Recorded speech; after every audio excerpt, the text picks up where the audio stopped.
100 días del gobierno de Claudia Sheinbaum Pardo, pero lo que sigue se va a poner muy interesante y como bien dijo Carlos Monsiváis, lo mejor es lo peor que se va a poner. Y no, lo peor es pues porque de entrada tenemos un panorama realmente difícil con la próxima llegada de Donald Trump a la presidencia de Estados Unidos. ¿Cómo fueron estos primeros 100 días? ¿Cómo van a ser los siguientes ciento y tantos, muchos más? De eso vamos a hablar en Estación Averno. Bienvenidos a bordo.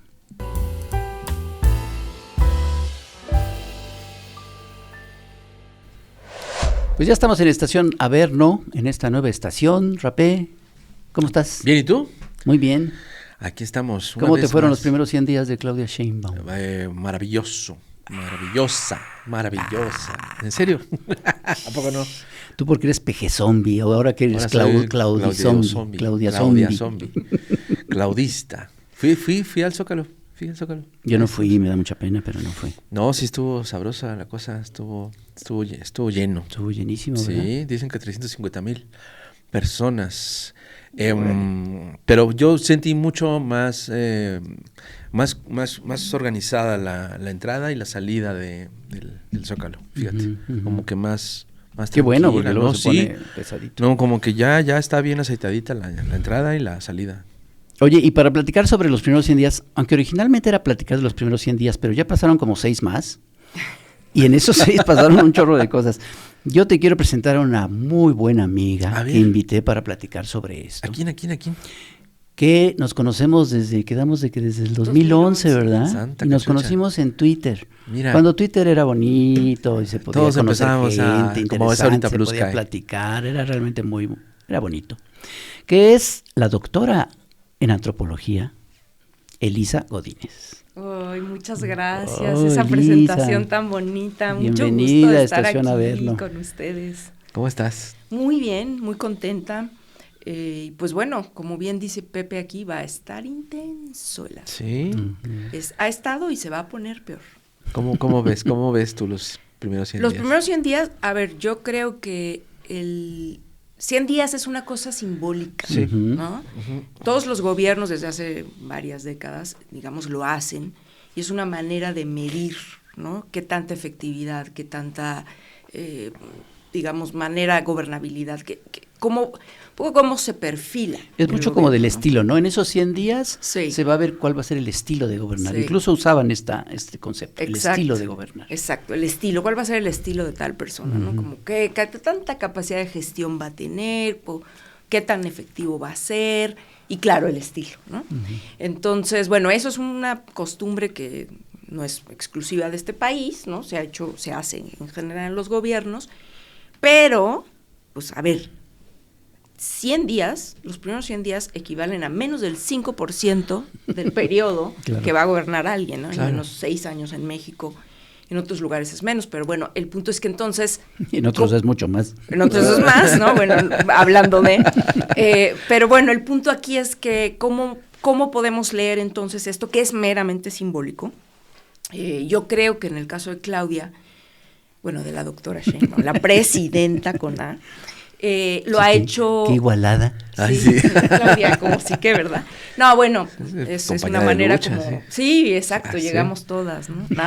No, bromas aparte, yo creo que la presidenta, bueno, es bastante impresionante, en mi opinión, lo que presentó en cuanto a 100 días de gobierno. A pesar, insisto, de que es un periodo súper corto para medir, ¿no? Pero yo creo que lo ha hecho bien y además... considerando que ha estado sujeta a una serie de críticas demasiado injustas, me parece, por no decir además misóginas y con una violencia, digamos, simbólica también muy fea, ¿no? Entonces yo creo que en ese contexto, y además de la crítica, digo yo, que le hacen a ella por, según esto, ser una títere o una calca y que ahí está seguramente alguien detrás de ella, ¿no? Alguien de nombre Andrés Manuel y de apellido López Obrador, ¿no? Y que ella no es capaz por sí misma de tener ideas y gobernar prácticamente. Además de esa parte misógina y muy torpe, creo yo, de la oposición, sobre todo, que no logra... De Denise Dresser no vas a estar hablando. Uf, Qué bárbaro. Perdón, pero bueno, lo tengo que decir. Nosotros sí. Es que siguen sin Qué entender bárbara. lo que ha pasado en este país, ¿no? Creo que ese es el punto, que siguen sin entender que... Porque hay una cosa muy esquizofrénica también en la crítica. Por un lado es como, es una calca, ¿no? Ella no se manda sola, sino más bien tiene alguien que le dice qué hacer, no es capaz, no tiene un estilo, no se desmarca. Y por otro lado, ¿no? Cuando se llega a desmarcar, entonces es como que... Es una autoritaria, ¿no? Es una autoritaria. Ajá. Y qué barbaridad, y a dónde nos va a llevar, y entonces es como, cuando digo esquizofrénico, es como que está escindida esa crítica, ¿no? Por un lado. Y entonces, yo considero que lo que ella presentó fue muy bueno. Me quiero referir a la parte económica, porque aunque yo no soy economista ni me especializo en esos temas, sí es una cosa que viene a revertir lo que la oposición ha dicho permanentemente. No, qué barbaridad, es riesgosísimo con las reformas que se han autorizado, se dice... Pues que se han aprobado. Que se han aprobado, Uh-huh. Perdón, esa es la palabra, que se han aprobado. Esto es terrible porque genera un clima de incertidumbre, porque qué barbaridad los mercados, ya nadie va a querer invertir en México, etcétera, etcétera, etcétera, ¿no?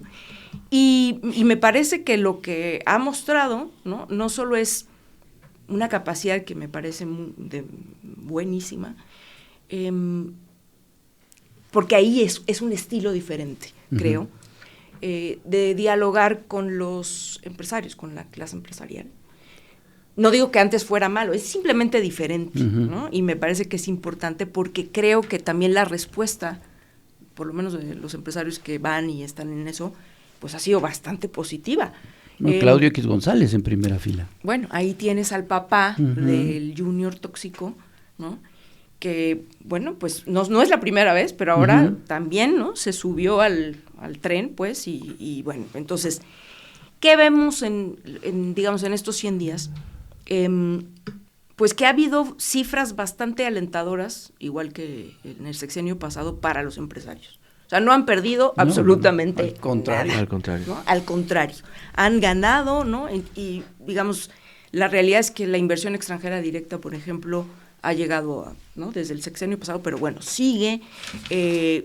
Ha habido una continuidad en la manera en la que los programas sociales apoyan también y son una manera de impulsar el mercado interno, ¿no? Eso me parece que es importantísimo, ¿no? Porque se dice que nada más los programas sociales son una manera de ser dádivas, ¿no? ¿no? Y pues no, lo cierto es que impulsan el mercado interno. Claro. Son una cosa muy importante, para muchas familias hacen la diferencia. Otra cosa que me parece muy importante es que sin endeudarse más y sin subir impuestos, como ella lo ha dicho, se mantienen los programas sociales, pero además ha habido mucho cuidado para mantener el equilibrio macroeconómico, que para quienes crecimos en el neoliberalismo, eso sonaba horrible, porque implicaba una serie de cosas espantosas, como por ejemplo no crecer el empleo, ¿no? El no crecimiento, digo, del empleo, del salario mínimo, ¿no? Y también del empleo, sí, por cierto. Sí. Entonces era una manera en la que no se pueden subir los salarios porque eso va a crear inflación y tal, ¿no? Esa fue la cantaleta. El mito de la inflación. Con la que nos tuvieron durante 40 años, más o menos. Pero ahora lo que vemos es una cosa totalmente diferente. O sea, los salarios han tenido un incremento como nunca, ¿no? Como nunca, y todavía en estos primeros 100 días se hizo un incremento. Volvió a subir. Así es. Y creo que eso es como muy notable, ¿no? Y si no, habría que preguntarle a los empresarios, ¿no? A todas las marcas y a todas las grandes empresas y empresarios, que son los que van y se sientan allí y acuden como acudieron antier, ¿no? A la presentación del Plan México, que esto viene después, ¿no? Sí, pero que bueno, obedece también, me parece. También vamos a hablar de eso, sí. A una necesidad, a propósito de lo que se va a poner pesadito con la llegada de Trump.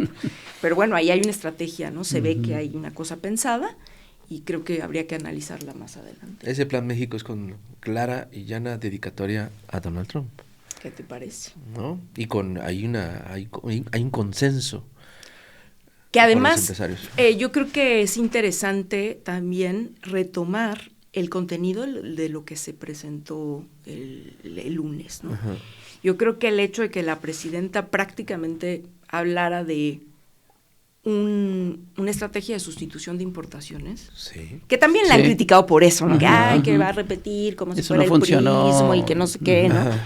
Pero yo creo que es muy, muy importante porque complementa, al menos en modo discursivo, una estrategia que la presidenta va a tener, que es la reindustrialización del país. Ujú, exacto. ¿No? Que es algo muy importante. Es algo muy importante que, por supuesto, no se puede hacer de la noche a la mañana, ¿no? Pero el hecho de decir, bueno, a ver, vamos a irnos por un camino diferente y necesario después de 40 años de neoliberalismo en el que prácticamente se desmanteló en este país todo el campo, la industria, la producción. O sea, éramos un país maquilador, básicamente, Ujú. con salarios infames, Súper ¿no? castigados. Que esa era la ventaja comparativa del país. Ese era el gran ¿no? atractivo. Ese era el atractivo, ¿no? Mantener unos sueldos de hambre espantosos, ¿no? A partir de los cuales, pues claro, la gente tuvo que salir a Estados Unidos a trabajar. O irse a la delincuencia Ese es organizada. el tema, ¿no? sí. Es la informalidad o el crimen organizado, desafortunadamente, ¿no? Entonces, que se hable de esto Como me parece decía AMLO, ¿qué? El camino de las conductas antisociales. Exactamente, exactamente. Entonces, bueno, yo creo que en ese sentido, digamos, como para abrir boca y hablar de las cosas que me parecen más relevantes, tenemos el tema económico. Y hay otros más, ¿no? No sé ustedes cómo lo vean, pero... Oye, otro tema que es importante es, y que sucedió luego, es más, desde antes de que entrara a la presidencia, de que tomara posesión, pues se aprobaron las reformas. Y ella ya entra con eso y entra con una mayoría absoluta, ¿no? de los partidos de la 4T, ¿qué representan y qué significan esas reformas que se aprobaron? ¿Y cuáles vienen? A ver, yo creo que eso es como parte de lo impresionante que está haciendo este inicio. Primero porque, pues yo no sé ustedes, pero yo tenía toda la certeza de que Claudia iba a ganar, ¿no? La elección. Eso Sí, no, pero no que se iba a ganar la mayoría absoluta. pero no que se iba a ganar la mayoría absoluta, ¿no? Sí. Como para tener relativa holgura para decir esto vamos y a la tener. oposición pensaba lo mismo, ¿eh? Ujú. No sé si vieron este video que se recuperaron hace poquito de Broso y Loret, No. asegurando, dijeron, ya la presidencia sí, ok, le van a ganar, pero no hay manera, de ninguna manera van a tener mayoría absoluta. Ellos Ni creían, bolas. ellos creían Sí. Estaban seguros, todavía, sí, ¿no? Claudio Todavía. X y todos sus... Así es. Entonces eso, ¿no? O sea, no pensábamos que íbamos a tener la mayoría, pero bueno, lo que esto ha implicado también, y que es una de las cosas también que la oposición es como, pues, ¿qué esperaban que se iba a hacer? Una vez que, ¿no? O sea, se ganaron las elecciones, se tiene la mayoría, pues, ¿qué esperan que...? Pues vamos a ser consecuentes, Pues sí. y lo que va a llevarse a cabo es el plan C. Pero eso es la tiranía de las mayorías, la tiranía de la democracia. O sea, sí, eso dicen, sí. Es que ellos tienen una cosa muy sí, de la curiosa. minoría, sí. ¿Entienden? No, de la mayoría. De la mayoría, sí. Sí, porque es que ellos tienen una idea muy curiosa de la democracia. Absolutamente. ¿no? Si ellos no ganan, entonces no es democracia. Es dictadura. ¿no? Exacto, es dictadura. ¿no? La dictadura de las mayorías. Así lo Es- dijeron. Así, Tiene así razón. es, así tal cual, ¿no? Entonces, bueno, ya están, pobrecitos, ¿no? Además, como si no, y lo dijo Claudia en una de las mañaneras, ¿qué partido en el mundo no busca tener la mayoría? Pues, Absolutamente. es contraintuitivo pensar lo contrario. Lo dijo hace ¿no? poquito, sí. O sea, es una tontería. Entonces, bueno, estos pobres todavía no saben ni se recuperan del tren que les pasó encima. Pero aquí hay que ver, pues, el contenido de las reformas, ¿no? Yo creo que la más relevante, a mi juicio, es la de el Poder Judicial, la reforma Sí, al Poder sin duda. Judicial. Por supuesto que no es la única, pero me parece que es la de mayor trascendencia en este momento, porque lo que implica, pues, lo que yo considero el experimento que va a ser. sí. Nadie sabemos a ciencia cierta, no hay una cosa preestablecida, cantada o ya, digamos, supuesta de que no, todo va a funcionar muy bien, ¿no? Estamos... Porque no hay antecedentes. No hay antecedentes. O bueno, el antecedente que hay en México, pues es muy lejano, Es muy lejano. Y es distinto además. Claro, claro. Y no hay en otros países algo también que, o lo que hay tampoco es cómo va a suceder aquí. Exacto. Yo creo que estamos, como digo, en la antesala de algo nuevo, y que sé que lo que voy a decir suena un poco simplista, pero no puede ser peor de lo que ya tenemos. Desafortunadamente es así, ¿no? No puede ser peor de lo que hemos tenido, ¿no? de cómo ha funcionado el Poder Judicial. Terrible. O sea, un Poder Judicial absolutamente en manos de los poderes fácticos, del crimen organizado, en los hechos, y un Poder Judicial que niega por completo la posibilidad de acceso a la justicia si uno es desposeído. O sea, el acceso a la justicia en este país está determinado en función de qué tanto dinero tienes, qué tantos recursos tienes, e influencias también, por supuesto, para poder hacer que la maquinaria que te toca, ¿no?, funcione. Pero si tú eres pobre, ¿no?, o si tú eres... no hay manera. O sea, estás condenado a que no vas a ver que tu caso, tu situación, realmente se haga justicia en eso, ¿no? Que así funcionaban los tres poderes. Sí. Antes del 2018 funcionaban así. Justamente, como lo acabas de describir, ¿no? Por el dinero y por las palancas y las influencias, funcionaba tanto el Ejecutivo como el Legislativo como el Judicial. Ahora, con problemas, con todavía mucha gente corrupta, enquistada en el Poder Ejecutivo y en el Poder Legislativo, pero ya no es esa la lógica. Pues. Sí. Es una lógica que se está cambiando. Claro. Pero en el Poder Judicial se mantenía tal cual. No, se mantenía... Se mantiene tal cual. Ellos mismos lo admitían, por lo menos con una parte, al decir que un altísimo porcentaje de miembros del Poder Judicial habían llegado ahí gracias al nepotismo. Es que eso no es menor, o sea, el hecho de que digan, ¿no?, bueno, el Poder Judicial ahora al menos está reconociendo. No, a ver, espera, es que aquí hay que entender lo que eso implica, ¿no? Hay que entender cómo funcionaban los poderes, ¿no? Y coincido contigo, Pepe, en el sentido de que, a ver, no hay ninguna garantía que una vez que empiecen estos cambios, ya de un día para otro, no, a ver, estos son procesos que llevan mucho tiempo, ¿no? Y por supuesto que hay fuerzas al interior que se van a resistir.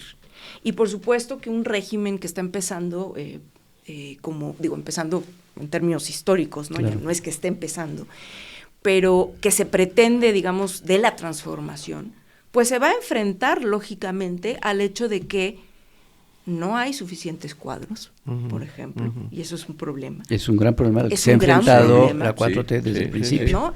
Y hay que decirlo, entonces no hay suficientes cuadros, entonces vas a tener que echar mano de gente que ya había estado, que tal y tal, que no tiene ningún tipo de interés más que el suyo propio, ¿no? Que no tiene convicciones más que las suyas propias. Simplemente para aprobar la reforma. Simplemente se para tuvo aprobar. Que echar mano de gente así. Desafortunadamente, ¿no? Pero ahí, que es un tema bien polémico, pero hay que tratar también de entenderlo más allá de, a ver, no se trata de sacrificar los principios, pero se trata de entender cómo funciona la política, ¿no? Y cómo funciona en lo real, no como quisiéramos que fuera. Claro que si quisiéramos, todos quisiéramos que fuera diferente y que todo fuera muy bonito, pero la realidad no funciona así, ¿no? Sí, la correlación de fuerzas es tal que, bueno, pues si uno, ¿no? Pero si un régimen se pretende justo, o sea, de la transformación, pues va a tener que, como decía Andrés, caminar al filo de la navaja, o sea, en el optar entre inconvenientes, decía él, ¿no? Inconvenientes. La frase. Y es cierto, son es la manera en la que se dio la votación en el Senado. Bueno, no nos gusta a muchos, no nos encanta que se tenga que echar mano de personajes como los Yunes y demás, pero era una oportunidad única. No se iba a volver a presentar esa correlación de fuerzas, al menos en tiempo, ¿no? Porque además, gobernar desgasta, Gobernar desgasta, entonces... Sí, si no se aprobaban esas al inicio del sexenio. No, ¿cuándo? ¿Quién sabe? ¿Cuándo? No iba, o sea que en 3 años, cuando, ¿no?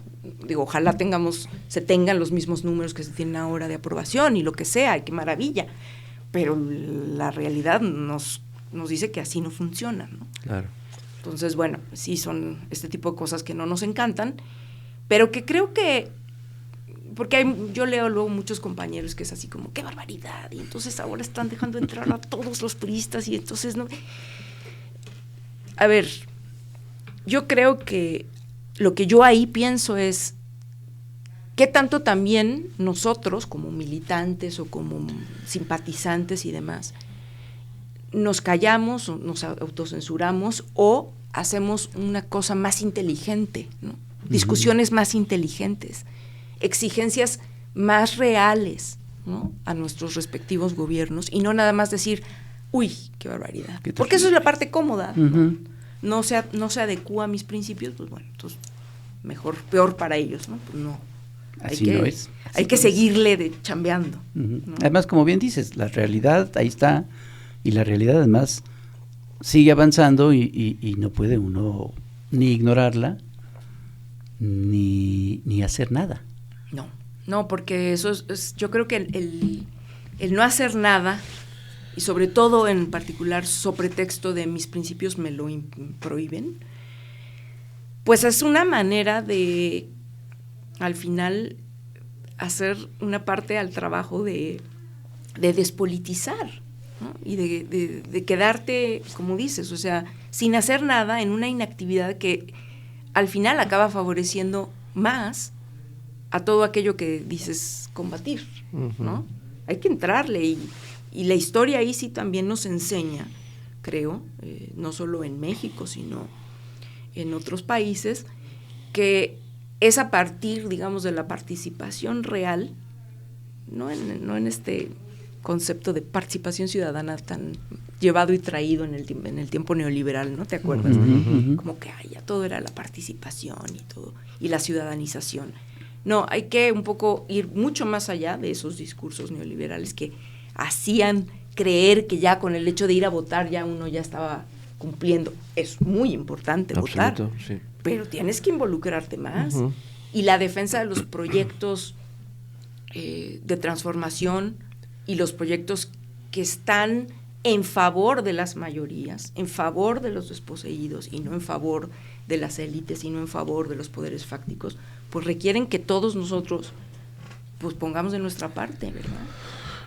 Totalmente. Vámonos a un corte de estación, una pausa y regresamos. No se vaya, por favor. Suscríbase a Chamón Comedia, pónganle campanita, coméntenos, compártelo, guárdelo y ahorita regresamos. No se vaya.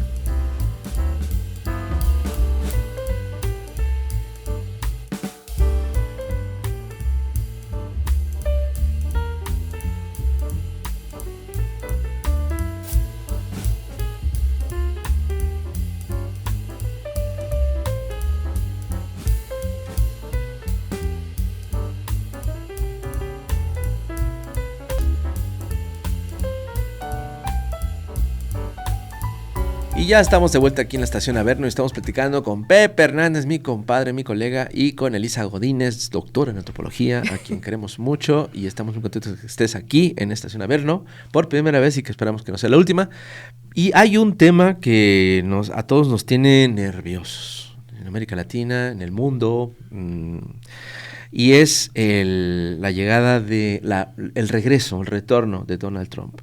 Y recargado y con una cantidad de pelefustanes en su equipo de miedo, como Marco Rubio, quien por cierto hoy en la mañana hizo una declaración sobre este tema que ya tenía Trump asusando de definir, de catalogar, de calificar como terroristas a los narcotraficantes mexicanos. ¿Cómo ves esto? Como bien dices, es algo que nos tiene con los nervios de punta. Con los pelos de punta. Sí. Yo estoy con los pelos de punta. Bueno, así, de la barba. Con los pelos y los nervios de punta, no solo a los mexicanos, a las mexicanas, sino creo que a todo el mundo. viene recargado el señor, ya fue presidente, ya sabe lo que es, y por lo tanto me parece que viene sin filtro absoluto, ¿no? Simplemente la gente a la que ha nombrado. Con mayoría. Con mayoría, y con la gente que ha nombrado con su gabinete de terror, y con Elon Musk, dueño del relato, ¿no? Ahí hablándole al oído, ¿no? Más otras cosas más. Sí es muy preocupante, y por supuesto que a México esta situación pues lo debe poner en alerta, ¿no? Yo creo que en el caso de la presidenta pues ha sido bastante inteligente a la hora de tenerlo como interlocutor. A diferencia de otros primeros ministros que ya de otros países. De Trudeau no van a hablar. De otros países, del tratado. De Trudeau no vas a estar hablando. De Justin Trudeau. Trudeau. Que es muy cool. Que ya, bueno, pobrecito, ¿verdad? Ya le costó pues la cabeza. Pero digo, Claudia me parece que lo ha hecho muy bien. Creo que a la gente eso se nota en las encuestas. A la gente le gustó, le aceptó, le pareció positiva. A los gringos les gustó.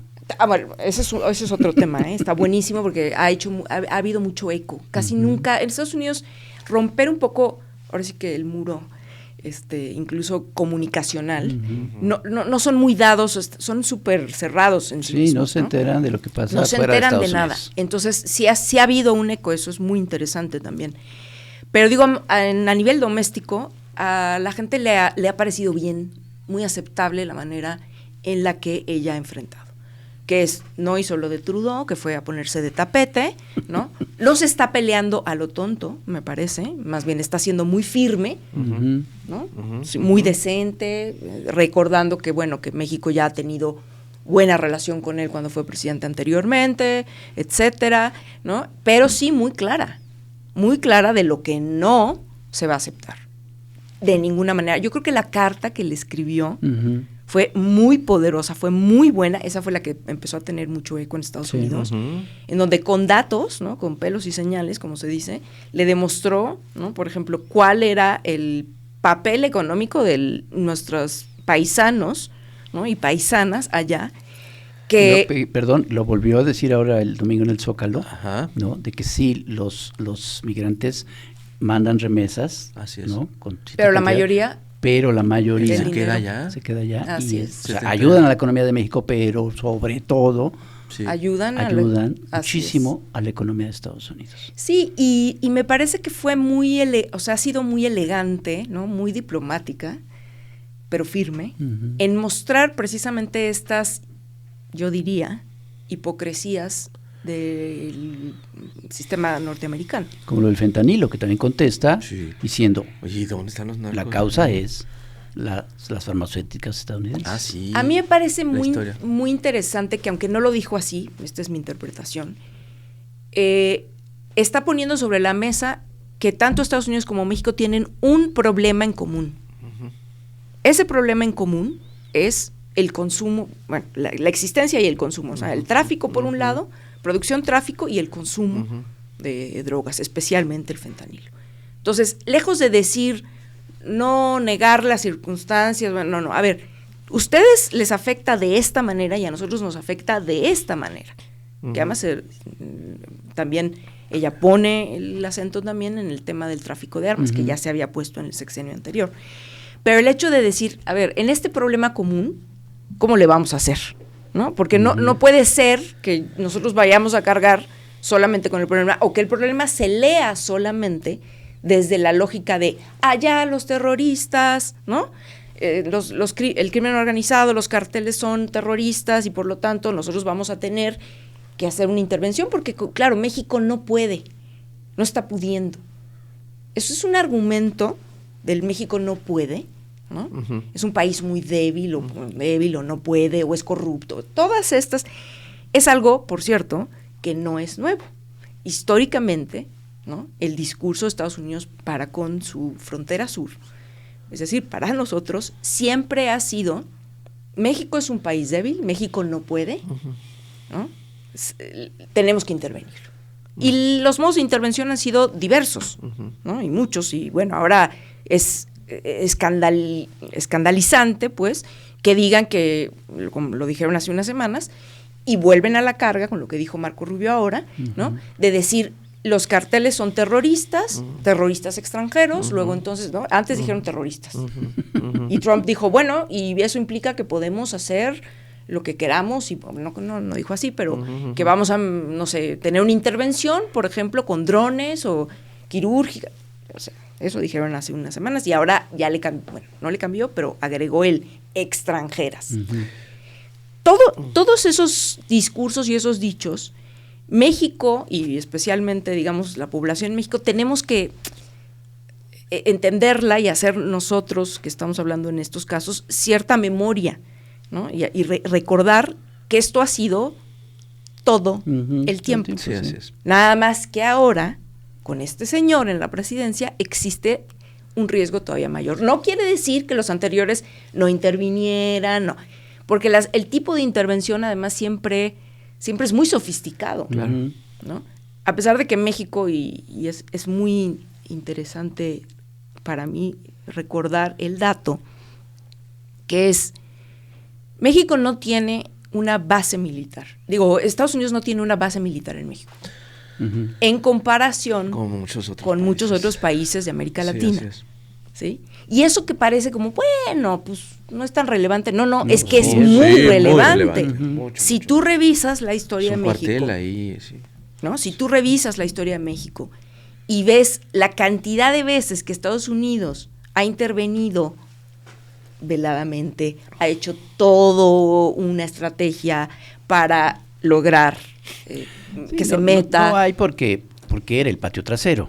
O sea, incluso geográficamente no había esa necesidad como sí para otros países yo creo que sí, Sudamérica, sobre Pepe, todo. pero yo creo ahí, voy a permitirme diferir contigo, querido amigo, porque yo creo que si bien es cierto que México ha sido el patio trasero de Estados Unidos, y uno creería, bueno, ni tiene necesidad con que manipulen aquí o hayan manipulado a el régimen priista, por ejemplo, que pues, casi nada más tronaba el dedo y ya, ¿no?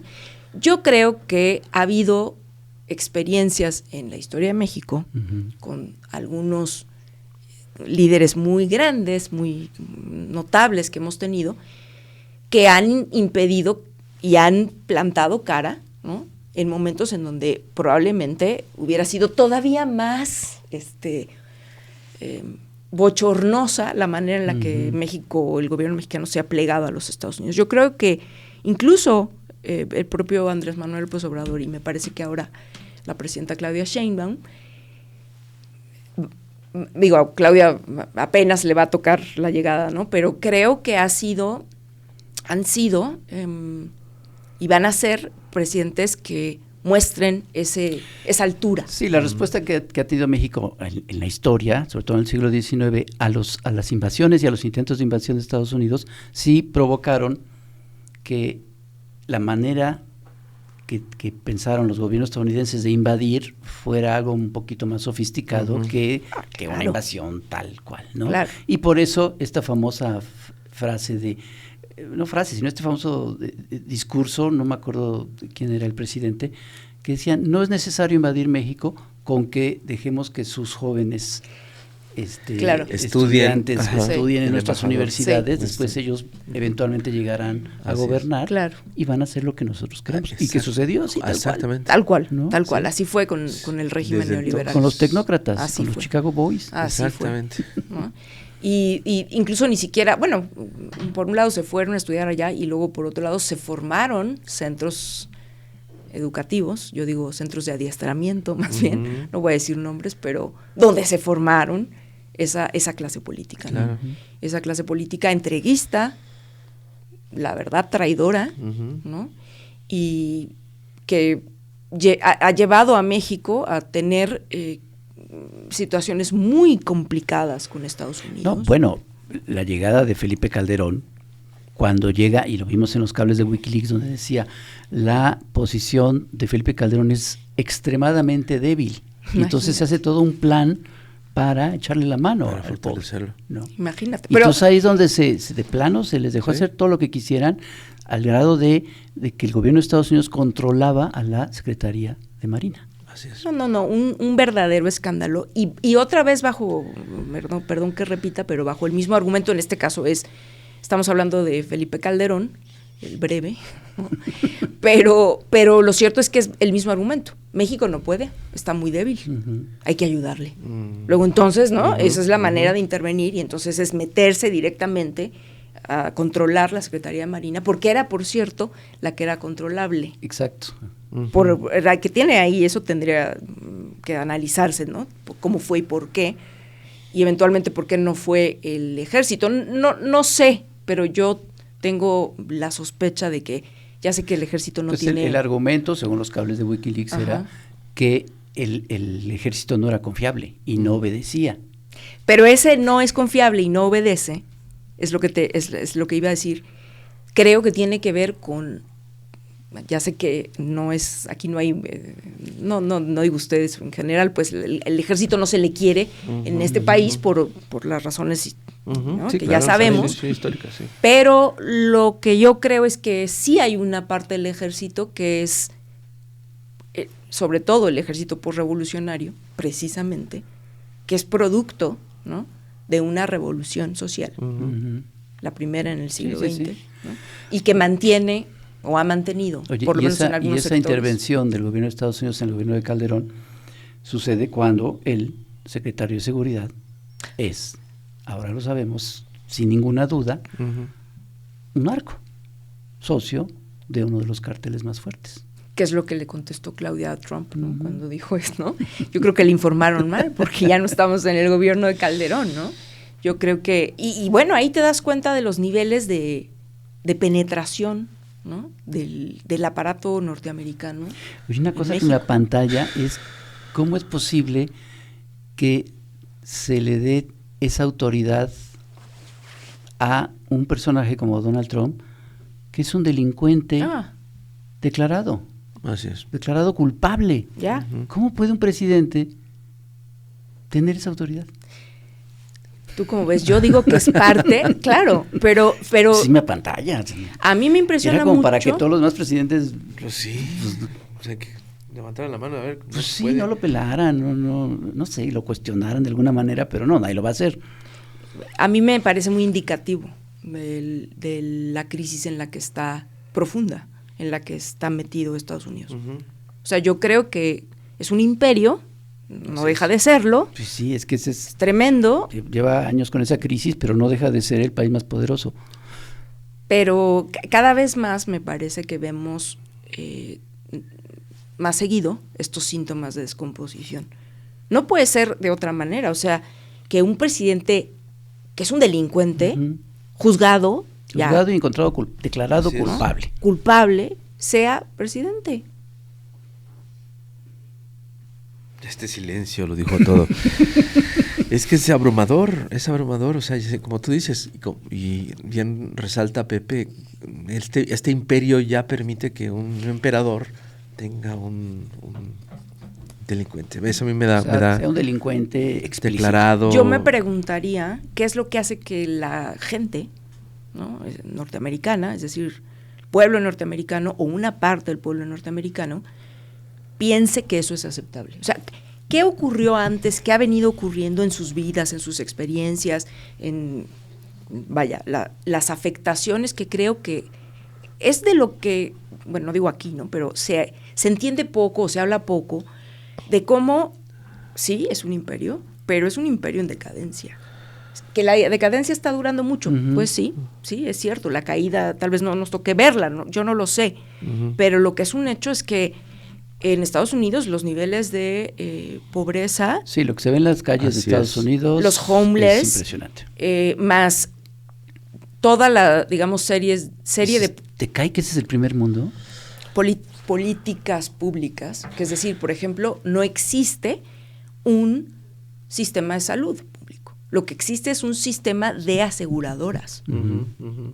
Privatizadas. Privatizadas. Y entonces, para que tú puedas acceder a la salud, pues vas a tener que pagar un si no seguro tienes dinero, y, te mueres. y si no tienes, ¿no? Ya está. Me vales. ¿No? Y yo no, a mí no me gusta hacer mucho eco de estas cosas que luego, digamos, se vuelven como llamaradas en un momento y como muy pop y luego ya nadie habla de ellas, y hacer héroes a ciertas personas que digo, habría que ver, hay que ponerlo todo a discusión. ¿Vas a hablar pero de Luigi? Bueno, simplemente mencionar el caso que te está diciendo algo. O sea, si esa persona que era un privilegiado, porque eso es lo que era, o sea, era un rico, no era un homeless de no sé dónde, o sea, el señor era un rico educado, no sé qué, Baltimore, que me parece, ¿no? Un muchachito lindísimo, nice, de buena familia, ¿no? Que decide, ¿no? dar ese paso. Podemos estar o no de acuerdo, esa es otra historia, pero es decir, ¿por qué? Y denunciar eso. Y luego el efecto que eso tiene. El efecto, digamos, pues positivo en una buena parte de la población que ve eso como... Sí, pero es un efecto que sigue las lógicas gringas, que es del vengador solitario. Totalmente. O sea, la solución a eso no es que la gente se organice, sino es un... Ese es, bueno, eso un te habla... solitario, ¿no? Es un que Batman, eso ¿no? te habla ahora sí que de letos, ¿no? De la base cultural, ¿no? Y las creencias pues sí, de la sociedad norteamericana, ¿no? Un individualismo a ultranza, que entonces no puede considerar siquiera posible que a partir de la organización social se puedan hacer cambios. Claro. ¿no?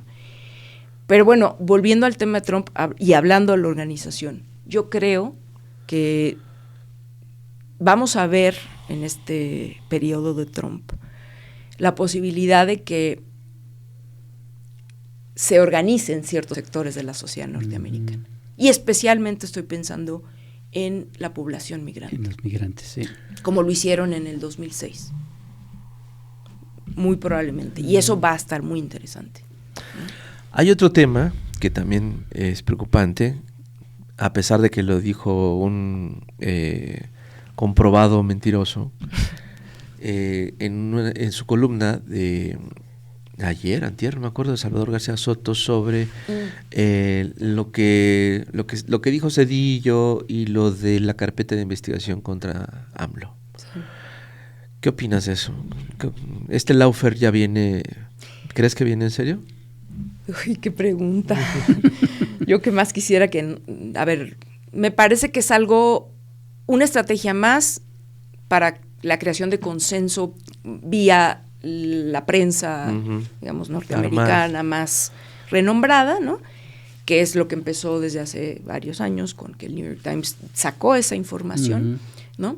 Ahora, me parece que continúa, es decir, es un continuum, ¿no? Así es. De notas y de temas a partir de los cuales, pues, el sistema norteamericano o algunos actores del sistema norteamericano también, porque no es todo.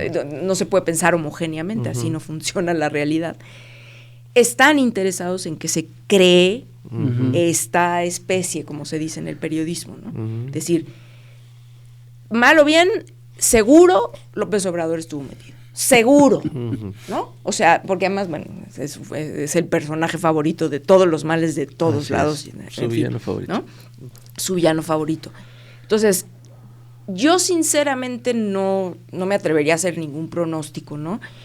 Pero sí lo que veo es que es parte, como digo, de esta construcción discursiva que ayuda, ¿no? A estar, porque ahí lo importante no es que lo digas una vez, sino que lo estés repitiendo. Exactamente. Porque y que además, lo mantengas constantemente, ¿no? y que sea un golpe aquí, otro golpe acá, que manejes varios. Así es, frentes, porque parece que se puede. Con la esperanza de formar una una percepción que no les ha funcionado, además. Eso es lo que iba yo a decir, o sea, no les ha funcionado porque pensábamos en algún momento durante todavía la presidencia de López Obrador que empezaron con esto, que esto, digo, yo sí lo llegué a pensar, que sí iba a pegar, sí. ¿no?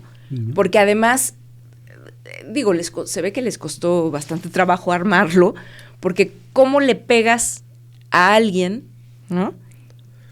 Al que seguramente desde el día 1 le buscaron hasta debajo de todos lados, ¿no? Entonces dices, bueno, no le encuentran nada, no hay nada, ¿no? Como seguramente podía haber ocurrido No solo con cualquier otro personaje. Con todos los personajes de la oposición y seguramente con algunos otros que es. nos sorprendería, ¿verdad? Pero el punto es que sí creo que es parte de lo que ocurre en términos de la dinámica actual en la que esta relación entre información o desinformación y política, ¿no?, pues está presente, que es ya no, como dijo este señor Riva Palacio, ¿no? La verdad ya no es irrelevante. Ya es irrelevante. Uh-huh. Que es un poco lo claro, que, esa ¿no?, la posverdad, ¿no? sí, desde que la especulación. Cuando empezaba Trump a hacerse, digamos, la posibilidad empezaba a destacar como posible candidato a la presidencia, ¿no? Hace más de 10 años y tal, que entonces empezó a hablar de la posverdad y de todo esto, ¿no? Y entonces es eso, ya no importa, ¿no?, la veracidad, la rigurosidad. Importa que tú repitas y repitas y repitas y repitas el hecho, ¿no? Y que esa es la apuesta que me imagino estas personas hacen, eventualmente haga mella. Uh-huh. Que yo creo que ahorita su tirada es que López Obrador está pues fuera del escenario y entonces no puede defenderse, pero igual es una tirada equivocada. Totalmente. Porque yo quiero ver que se atrevan a ver. acusarlo y a presentar y la gente. No, hombre. Porque la aceptación que tiene Claudia Sheinbaum, que es muchísima, es muy además es casi, yo creo que es la misma que tuvo López Obrador en sus primeros 100 días, si no mal recuerdo, pero creo yo, si no mal recuerdo, también era entre 78 y 80%.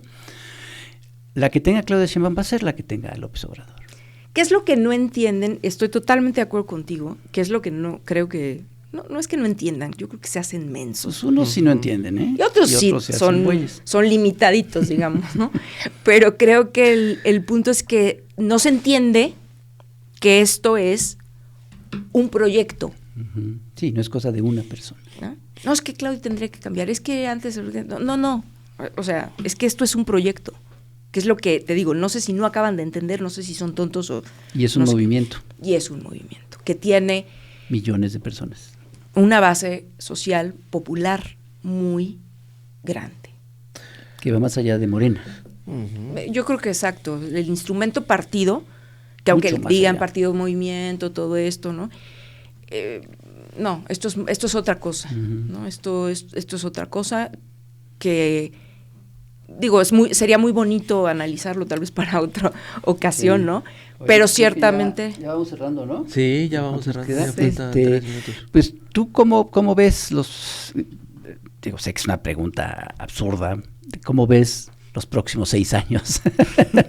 No, pues no es pero en tan general, ¿cómo crees que será este sexenio? Y además pensando, porque le dedicamos buena parte del programa a hablar de Trump, pero Trump en 4 años se va. ¿No? Y llegará otro gobierno que quién sabe qué sea, ¿no? Hace poco platicábamos con Christian Nader y él decía que él pensaba que ya las cosas iban a cambiar, que se iba a quedar así absolutamente en los próximos pocos años en Estados Unidos, ¿no? Que dijo algo así como, palabras más, palabras menos, que esta elección que vimos iba ya a ser de las últimas que íbamos a ver. Ahora sí que as we know it, ¿no? Entonces, ¿tú qué avisoras de este sexenio en general? A ver, yo creo que Claudia... A partir de los primeros 100 días, ¿no? Sí. Yo creo que sí es cambio con continuidad, como ella lo ha dicho, como ha sido el lema, fue de su campaña. Definitivamente creo que sí... el hecho de que se hayan planteado, por ejemplo, proyectos de infraestructura, como los trenes, por ejemplo, va a ser muy importante, digo, como parte de lo que, tratando de ver cómo se continúa con, pero no me refiero a los proyectos de infraestructura nada más porque sí, sino porque son también detonadores de una cuestión económica, ¿no? Entonces me parece que eso sin duda va a continuar y van a continuar los programas sociales, es decir, esa base, digamos, de lo que es la cuarta transformación, pues tiene que seguir, ¿no? Y yo no creo que vaya a haber un cambio de rumbo en ese sentido. Creo que el tema Trump sí va a implicar pues mucha inteligencia, como ya lo hemos dicho, de parte del gobierno mexicano para pues lidiar con este señor que está muy rematado. O sea, el enemigo de la 4T será Trump en los próximos años. Yo creo ya que no la en oposición. términos, sí, bueno, a ver, bueno, la oposición ni siquiera se construye como un enemigo serio, caray, esa es una pena. Pero el bueno, adversario, pues. Fernando. pero yo creo que sí, es totalmente en una lógica adversarial, o como se diga. Sí, creo que Trump definitivamente se está constituyendo. Y eso ya también es cosa de analizarlo, pero es algo que en términos discursivos y políticos sirve. O sea, tiene su utilidad. ¿no? Sí, la oposición incluso está apoyando a Trump y espera que sí, Trump venga desea. Imagínate qué tan, o sea, es totalmente patético y además en contra de la lógica, ¿no? Si tú quieres que la gente en México te apoye, ¿no? Y tú vas y apoyas al que nos está pegando. Y no entienden, y conocen poco de la realidad mexicana y del pueblo mexicano y de la historia de México, ¿no? Que demuestran que claramente en esos momentos algo se activa muy poderoso en la mentalidad, en la emocionalidad de la gente, y en México, ¿no? Que es como, a ver, sí, todo sí, pero esto no lo vamos a permitir. Exacto. ¿no? Entonces, ni eso. Entonces van y apoyan a Trump. Digo, que además ya es patético, ¿no? Es como, ay, no, pobrecitos, ¿no? Pero creo que más allá de cualquier otra cosa, a Claudia le va a corresponder construir también un discurso que mantenga y que le ayude a enfrentar de manera inteligente, como lo ha hecho a este personaje, pero también considerando que, aunque no habrá que ver cómo va a estar este tema de las deportaciones masivas, dicen que es carísimo, yo creo que también es una cosa que no va a ser sostenible en el tiempo, pero Trump va a tener que cumplir una parte de sus amenazas y de sus promesas entonces va a haber una parte donde sí va a haber retorno, definitivamente creo que sí, eso sí creo que va a ocurrir. Y en ese sentido México, bueno, se está preparando, lo que sea, ¿no? El gobierno mexicano, pero eso también va a tener un impacto. Y ahí me parece que ok, está la preparación que pueda tener el gobierno, pero ahí creo que hay que trabajar un poco más firmemente y finamente, porque, bueno, el hecho de que te retornen, ¿no? Y luego a cuántos y en qué condiciones, ¿no? Es un golpe muy fuerte, no solo en lo económico, sino también en lo emocional, en lo moral. Y me parece que ahí, pues bueno, el gobierno va a tener que hacer su parte, pero además, a pesar de que es duro, va a tener la oportunidad de refrendar lo que se llama humanismo mexicano. ¿no? Y eso siempre creo que va a ser positivo, a pesar de las adversidades y a pesar del escenario adverso. Si no es en esos momentos en donde uno, ¿no? se saca esta importancia de cuáles han sido, digamos, los valores más importantes a nivel del pueblo mexicano. Entonces, ¿cuándo? Claro. Sí. ¿no? Y algo importante va a ser el que se mantenga el apoyo de la mayoría de la gente a su gobierno. Eso yo creo que, como tú bien decías también, y supongo que aquí todos coincidimos, en el hecho de que hay que leerlo en la lógica. Esto es un régimen, esto es un proyecto, no es solamente una cuestión personal. Por supuesto que reconocemos que la doctora por sí misma tiene méritos de sobra para ser, digamos, reconocida y aceptada y todo esto a nivel mayoritario. Pero yo creo que lo que ocurrió, lo que ha venido ocurriendo desde antes, por supuesto, ¿no? Es el acumulado de muchos años de lucha, ahí sí, de un movimiento, ¿sí? Donde la gente se politizó mucho. Y esto es un gran activo de este régimen. Es muy importante. Entonces creo que la gente lo va a entender. Y además con estas cosas como tener como adversario a este bestia y cosas como lo del Golfo de América y tal, Ay, Dios. Eso hasta se agradece. Nos ayuda. Sí, claro. Claro que sí. Temas de muchos cartones. Además. Elisa Godínez, muchísimas gracias. No, al contrario, muy honrada gracias. y muy agradecida. Que no sea la última vez. No, esperemos que no. Ujú. Mucho gusto. Bueno, pues compañero. nos Muchas vamos. gracias. Muchas gracias a ti. Señores y señores, ya lo sabe usted, aquí en la Estación Averno se va a enterar. Y usted va a compartir, va a comentar, va a coleccionar este programa. Y por favor, no se pierda el próximo miércoles, Estación Averno, ¿no? Así que cuídese mucho y dígale no a Trump. Ya Marco Rubio. Bye. Cuídese mucho. Bye bye.